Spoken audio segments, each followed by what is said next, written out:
വിഷുവും ഓണവും ഒക്കെ മലയാളിയുടെ ആണെങ്കിലും ഇത് അറിഞ്ഞൊന്ന് ആഘോഷിക്കണമെങ്കിൽ തമിഴ്നാട്ടുകാർ കനിയണം.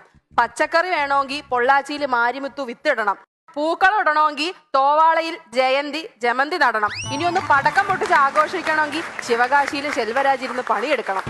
നമ്മൾ ചോദിച്ചാൽ പറയും ഞങ്ങൾ കൺസ്യൂമർ സ്റ്റേറ്റാന്ന്. ഒന്നുമല്ല, മടിയാ. മലയാളിക്ക് മടിയില്ലാത്ത ഒരൊറ്റ കാര്യമേ ഉള്ളൂ, അത് കുടിയാ.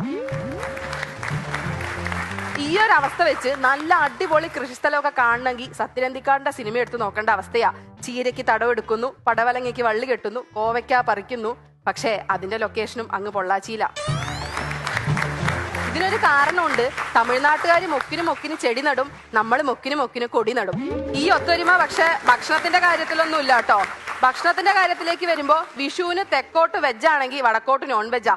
ഓണത്തിന് തെക്കോട്ട് നോൺ വെജ് ആണെങ്കിൽ വടക്കോട്ട് വെജ്. വെറുതെ അല്ല നിങ്ങൾ തെക്ക് വടക്ക് നടക്കണല്ലേ.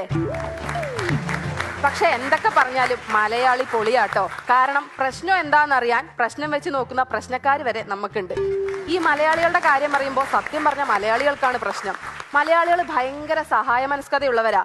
കാലത്ത് മുതൽ വൈകിട്ട് പട്ടിയെ പോലെ പണിയെടുത്ത് പൈസ ഉണ്ടാക്കും. എന്നിട്ട് ഡെയിലി അടിക്കുന്ന മദ്യവും അടിക്കാത്ത ലോട്ടറിയും എടുത്ത് സർക്കാരിനെ സഹായിക്കും.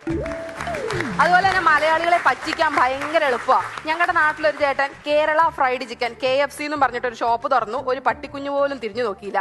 കുറച്ചു ദിവസം കഴിഞ്ഞപ്പോൾ പുള്ളിക്ക് ഒരു ഐഡിയ തോന്നി, KFCയുടെ ഫ്രണ്ടിൽ ഒരു നാടൻ എടുത്തിട്ടാലോ എന്ന്.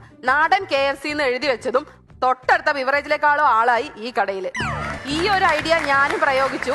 എന്റെ ടൗണിലുള്ള ഒരു ഹോട്ടലുണ്ട്, ബെസ്റ്റ് ഫുഡ്സ് എന്നാണ് പേര്. ഞാൻ അതിന്റെ പേര് ചെറുതായിട്ടൊന്ന് മാറ്റി വീട്ടിലെ ഊണ്. ഇപ്പൊ നല്ല തിരക്കുണ്ട്, നല്ല ആളുണ്ട്. ഈ മലയാളികൾ ഇതുപോലെ തന്നെ വേറൊരു പ്രശ്നമാണ്, സ്നേഹം പ്രകടിപ്പിക്കില്ല. ഒട്ടുമിക്ക മലയാളി ഭർത്താക്കന്മാരും ചാക്കോമാഷിനെ പോലെയാ. കണക്ക് പഠിപ്പിക്കൂന്നല്ല, അവരുള്ളിലാണ് സ്നേഹം. നിങ്ങൾ കണ്ടിട്ടില്ലേ, ഭർത്താവ് ഫ്രണ്ടിൽ നടക്കും, ഭാര്യ ബാക്കിൽ നടക്കും, മക്കള് നടുക്ക് നടക്കും. ഈ ഫ്രണ്ടിൽ നടക്കുന്ന ഭർത്താവിന്റെ മൊട്ടും ഭാവവും ഒക്കെ കണ്ടു കഴിഞ്ഞാൽ ആ പുറകിൽ വരുന്ന സ്ത്രീയുമായിട്ട് തനിക്ക് യാതൊരു ബന്ധവുമില്ലാന്ന് തോന്നും. പക്ഷെ മക്കളുടെ എണ്ണം കണ്ടാ അറിയാം അവര് തമ്മിൽ നല്ല ബയോളജി, നല്ല കെമിസ്ട്രി ഉണ്ടെന്ന്. എന്റെ ഭർത്താവും ഇങ്ങനെയാ. പുറത്തു പോയി കഴിഞ്ഞാൽ നാലാളുടെ മുന്നിൽ വെച്ച് അടുത്തിരിക്കില്ല, തോളത്ത് കൈയിടില്ല, കെട്ടിപ്പിടിക്കില്ല. പക്ഷേ ഒറ്റയ്ക്കാണെങ്കിൽ സൂക്ഷിച്ചു നോക്കണ്ട ഉണ്ണി, അപ്പോഴും ഒന്നുമില്ല. ചുരുക്കി പറഞ്ഞ ഈ മലയാളികൾ എന്ന് പറഞ്ഞ മലയാളികളുടെ ജീവിതം KSRTC ബസ് പോലെയാ. ഏത് റൂട്ടിൽ കൂടെ ഓടിയാലും നഷ്ടം മാത്രമേ ഉള്ളൂ.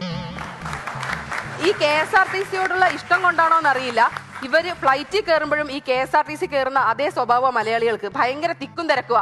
ഇവരുടെ തിക്കും തിരക്കും കണ്ടു കഴിഞ്ഞാൽ തോന്നുന്നു ഓടിച്ചെന്ന് നമുക്ക് ഇഷ്ടമുള്ള വിൻഡോ സീറ്റിൽ ചെന്നിരിക്കാന്ന്. വെറുതെ വെറും ഷോ. ഈ ഫ്ലൈറ്റിന്റെ കാര്യം പറഞ്ഞപ്പോഴാട്ടാ, ഒരൊറ്റ ദുബായ് യാത്രയിലൂടെ ഏറ്റവും കൂടുതൽ പൈസ മുടക്കിയ ഒരാൾ ഞങ്ങളുടെ നാട്ടിലുണ്ട്, സുധാകരൻ ചേട്ടൻ. പുള്ളി ദുബായ്ക്ക് ഒരു ഫ്ലൈറ്റ് എടുത്ത് പോകുമ്പോൾ പെട്ടെന്ന് ഫ്ലൈറ്റ് ടേക്ക് ഓഫ് ആയതും പെട്ടെന്ന് ഒരു ഞെരുക്കവും ഒരു ഭയങ്കര ശബ്ദവും. അപ്പൊ തന്നെ പുള്ളി നെഞ്ചത്ത് കൈവച്ച് പറഞ്ഞു, എന്റെ ചിനക്കുത്തൂർ ഭഗവതി, ഞാൻ അടുത്ത വിഷു ഉത്സവം ഞാൻ തന്നെ നടത്തിക്കോളാന്ന്. ഫ്ലൈറ്റ് ലാൻഡ് ചെയ്ത് കഴിഞ്ഞപ്പോഴാണ് മനസ്സിലായത് അത് ഫ്ലൈറ്റിന്റെ ടയർ വന്നടിച്ചതിന്റെ സൗണ്ടാണ്.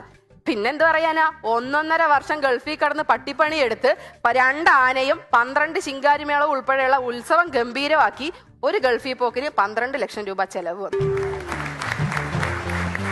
ഇതുപോലെ തന്നെയാണ് മലയാളികൾക്ക് വേറൊരു കുഴപ്പമുണ്ട്.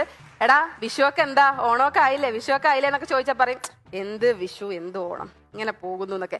ഇന്ന് അവന്റെ വീട്ടിൽ ഉച്ചയ്ക്ക് പോയി നോക്കിയാൽ കാണാം 4 വക പായസം കൂട്ടി ഊണ്, 40,000 രൂപയുടെ ഷോപ്പിംഗ് കഴിഞ്ഞിരിക്കുന്ന ഭാര്യ, രാത്രി പൊട്ടിക്കാൻ 25,000 രൂപയുടെ പടക്കം.